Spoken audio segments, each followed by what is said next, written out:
Hi everyone. Hi. I'm Pastor Lee and we're serving Cairo, Sandy Plains High Hill and Coxsackie Church in New York. And today I'm at Debbie's house. Hi Debbie. And thank you for having me in your house and letting me in your kitchen. All right. I'm in here a lot. So do you know what are we going to do? We're going to make some gluten-free bread so that we can serve it for communion this weekend. Yes, right. Good. So we are going to make a bread for Holy Communion for this week. So let's get started. Okay. Now, to make gluten-free bread, it's not my usual, and actually yeast usually works on gluten in usually wheat flour. So because of that, this is a little bit different, and it'll make a more solid kind of bread than I'm used to. So there's a couple of different steps.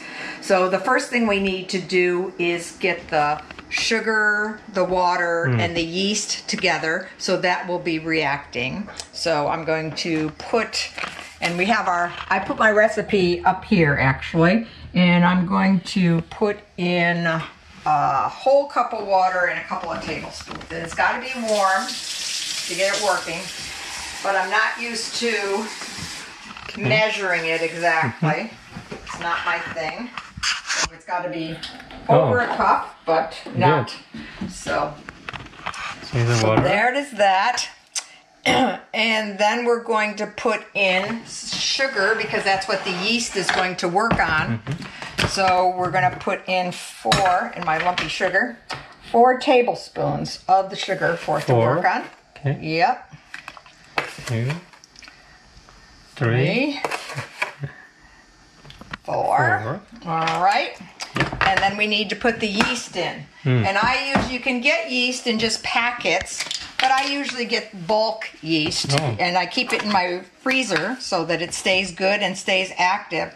And so to do this much, we're going to need 5 teaspoons. 5 teaspoons. Yep. And I'm pretty generous usually with yeast because I like my bread to rise as much as I can. 2, 3, 4, and a big generous 5. 5. All right. Okay. So that's the yeast.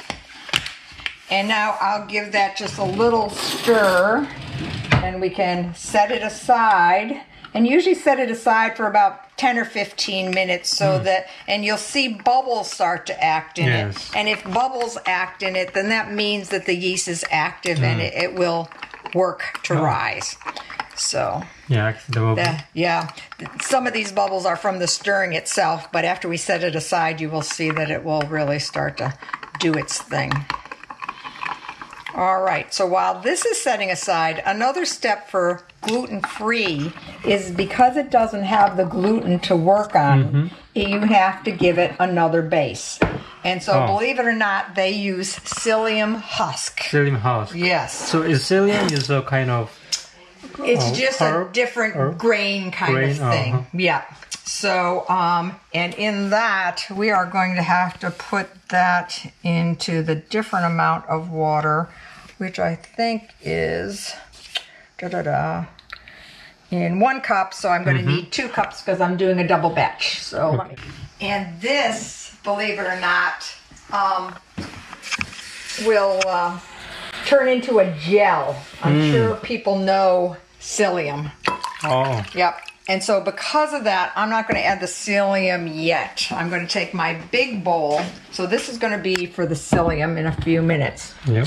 But first I'm going to actually put my flours in here that I can blend the flours together. So this recipe calls for buckwheat flour, but I generally am just using an all-purpose flour. Then I will also use, what is this? Potato starch, and I use brown rice flour. So none of these have gluten in them, but it just gives you a different flavor by having different ones. And lots of recipes go by weight. And so since Americans don't usually do weights, we don't do grams or anything like that, then we have to do the measure instead. So that's why. So for this, I need 3/4 cup plus 3 tablespoons, Oh, wow. which is really strange. So if I take a 3/4 cup measure, 3/4 cup. 3/4 cup, and I have more of this. I have been experimenting this week because gluten-free is not usually my bread, but I've been experimenting for Pastor Lee so that we would come up with a bread that was palatable as well as looking good too. Right. So Good. there's 2 3/4 of a cup. And then I need to put in also 3 tablespoons. So that's going to be 6. So let's see what I got. One. I might have to open my other one. 2. See how my measures go, gang? This is how I measure. Not so well. So. No, that's good work. Here's my other. I happen to have, this is another that's made by King Arthur, and it's just on average gluten-free flour. Good. So I still need to do 3 more to add up to what we want. And you'll see it's whiter than that other all-purpose one, but it's just your taste, actually, whether you like a whiter bread or whether you like a darker bread. So there's our 3 of those. Yes. Then we need to do potato starch, which is going to be a whole cup plus 6 tablespoons. So if you don't have potato starch, which I know a lot of people don't keep potato starch, you can use cornstarch. It doesn't have gluten in it either, but I just happen to have cornstarch. Yeah, I mean that. Potato. Yeah. You put. Yes, that right. you wrote that you could do a substitute. Yep. Yes, we'll mail all these recipes out to anybody who wants to do it, right, Pastor Lee? Right. So that's the 1 cup. Then we're going to do 6 more of these. 2, 3, 4, 5. Yeah, I'm not organized like the bakers on TV that already have them in all these bowls and are just dumping in, okay? This is how we're doing it. And then the last one is the brown rice flour. Yes. And we need to do 1 cup of that to do a double batch, plus 4 tablespoons. 4 tablespoons. More. Yep. So if I can get it open. So this is going to be 1 cup. And it's a finer flour, the rice flours. So where the all-purpose one is not quite, it's more, it clumps together easier. 1, 2, 3, and 4. Then we need to put in, believe it or not, gang, don't look at this for anybody with heart disease. It seems like a lot. It's going to be 4 teaspoons of salt. But salt? Yes. Oh, wow. But what did God say about salt?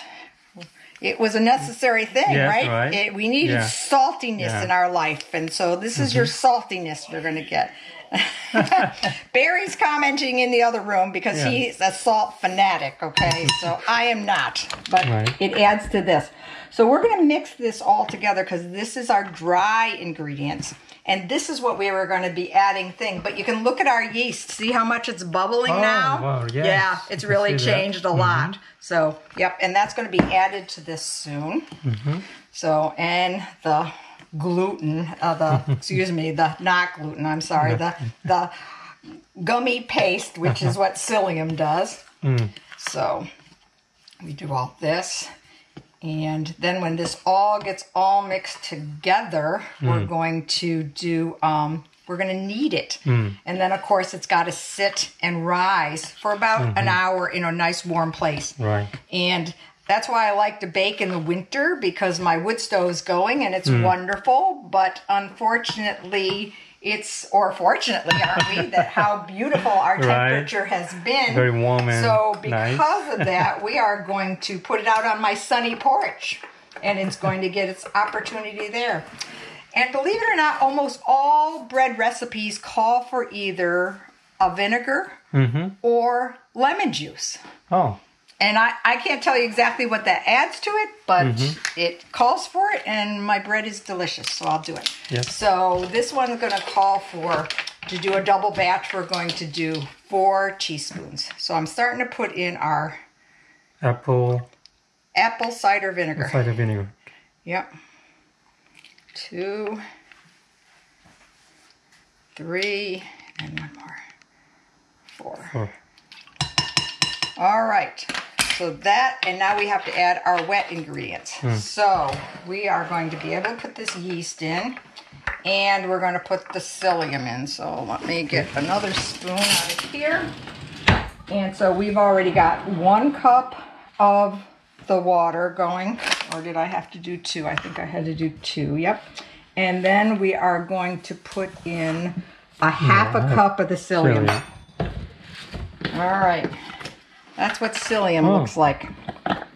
And for those who know, psyllium is also a very good bulking agent. So, yeah. So what did I say? Half a cup. So half a cup altogether because we need a quarter, right? All right. But just quarter? It was a quarter for one batch, but we're doing the double batch here to have. So we're going to have breads for each of our congregations on Sunday. Right. And for Cairo and... Yep. Cairo and Sandy Plains will have one. And then Cooksaki and High Hill will have one also. Right. So you see how it's getting already? Oh, wow. Yeah. It happens fast. So that's why I didn't want to do it too soon. It almost looks applesauce-ish. Yes. Okay, but it's not. So... All right, and we're going to add all of our wet ingredients to this dry. Yes. So we do this.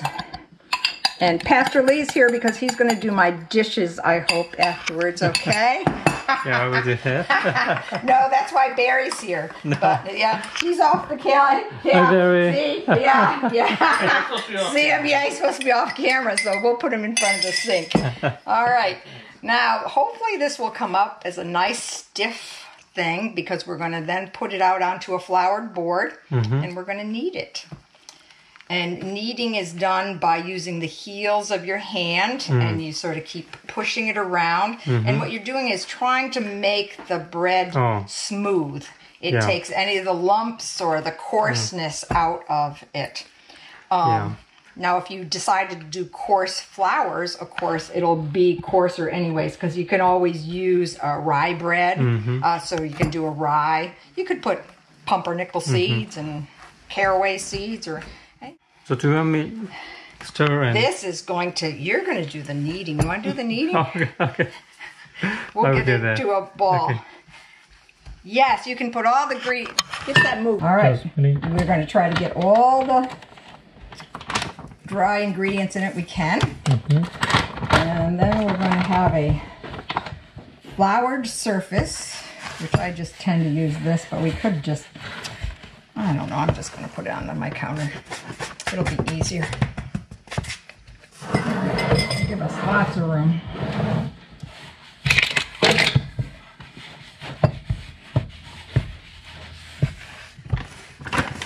Am I doing all right? You're doing great.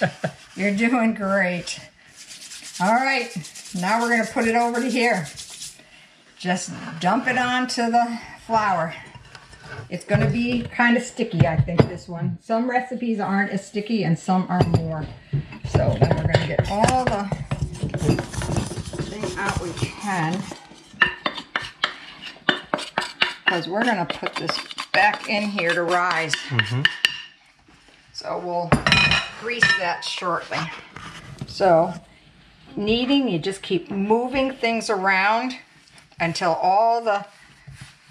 And see, it's not sticking to my hands right now because I have a lot of flour on my hands. And if it starts to stick to your hands, then just dip it in the flour and make more and get more flour so that it's not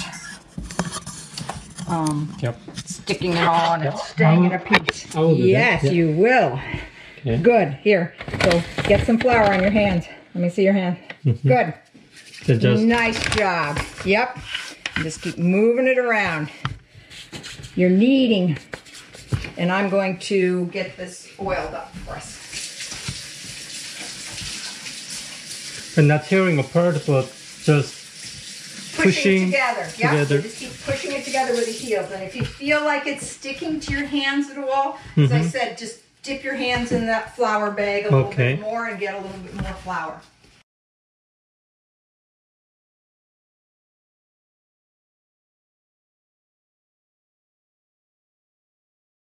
Oh, it looks good. So, all right, now we're going to make it into the ball that can set into this so that we can let it rise. Yep, yep. You can just go ahead and put it in there. Yep. And it needs to rise usually about an hour because what we want it to do is get to be twice this big. Now, I have found that gluten-free doesn't necessarily rise as well as another would.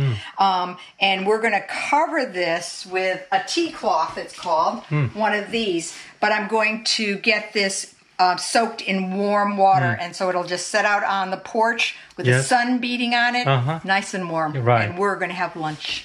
Okay? Good. Good. Good.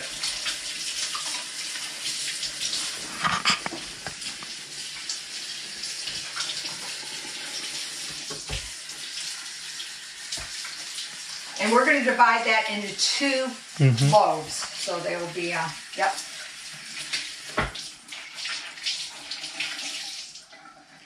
Yeah, we don't have any fishes though. So, is it done? Yeah, cover this and then. Yes, and then we're going to take it out onto the porch in the warm sun. Yep. All right. And so it's a beautiful house. You can tell, thank you. You can tell that the sun has come through here all morning long, so it is nice and warm out here. You're ready for the unveiling? Right. All right. Wow. Woohoo! Sorry. And it's growing. Yep. Right. So it's gotten that big. Now we have to go take it into the kitchen and we're going to punch it down and form it into its loaves. Right. All right. Are you ready? Yep. All right. We're ready. Yes. There it is. Back, it's doubled. We're going to dump it onto the floured surface. And if it was white bread, you would be punching it down. But this is firmer, but you'll be able to tell there is air bubbles in it. So then we just, and we knead it again. It goes through it again. Don't worry, I wash my hands. Yes, he did. I'm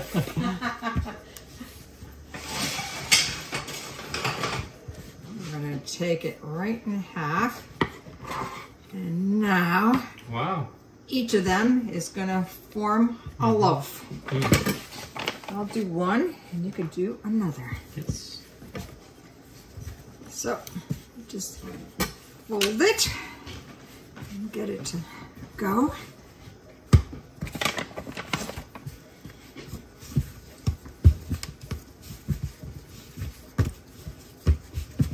And I tend to bring the corners all up in itself. So do you think that we can open a bakery? And you've seen how long this process takes, Pastor Lee, so I don't know. And this is only 2 loaves. Yeah. I think I'd rather do it Jesus' way and ask him if he could multiply this, okay? All right. Just 3 more. Yeah. No, that's what Pastor Lee's asking. I don't think we're going to do this. But you can make hamburgers. Yeah. So we'll need to make hamburger buns. Yep. And then when it's, so right before we put it in the oven, we're going to crisscross the top. If you remember, that's what the ones I have at home that I brought for. But these are going to be our loaves. Now we're going to take it out onto the warm porch again and cover it with that warm towel. Oh, wow. They're going to be nice. Yes. Yeah. Absolutely. Okay, we're going to take them to the kitchen and we're going to score them. Yep. Doing a tic-tac-toe on it. How's that?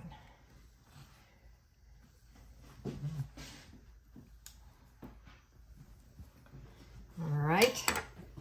We're going to open this up and we can see the stone. And it's suggested that when you do bread, you steam it for the first 20 minutes. So that's why I put water down below it so this can be filled with steam. So that's the water.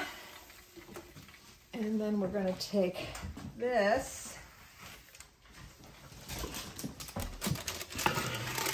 and we're going to just slide it right onto the stone. Good. And then it can cook for 20 minutes. Yep. And then we turn the oven down and take the steam out and finish the cooking. Good. That's it. Yes. The water can come out because we aren't steaming them anymore. Now they're just going to cook. And I'm going to cover the tops with some aluminum foil just so they don't get darker. So I'm just going to take that out.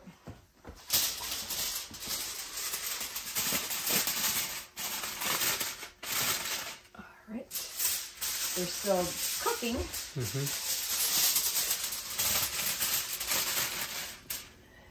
All right. Dun, dun.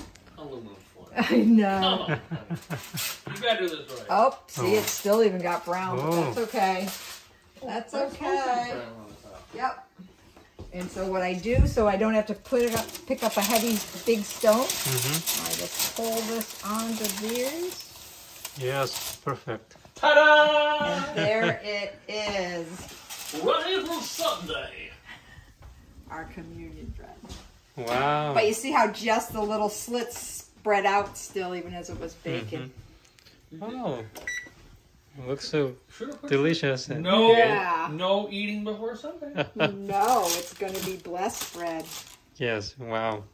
Thank you so much, Oh, Debbie. you're welcome so much. Thank you for coming to help. Thank you. Yep. Thank you, Derry, for your You're welcome. hamburger. No problem. No problem.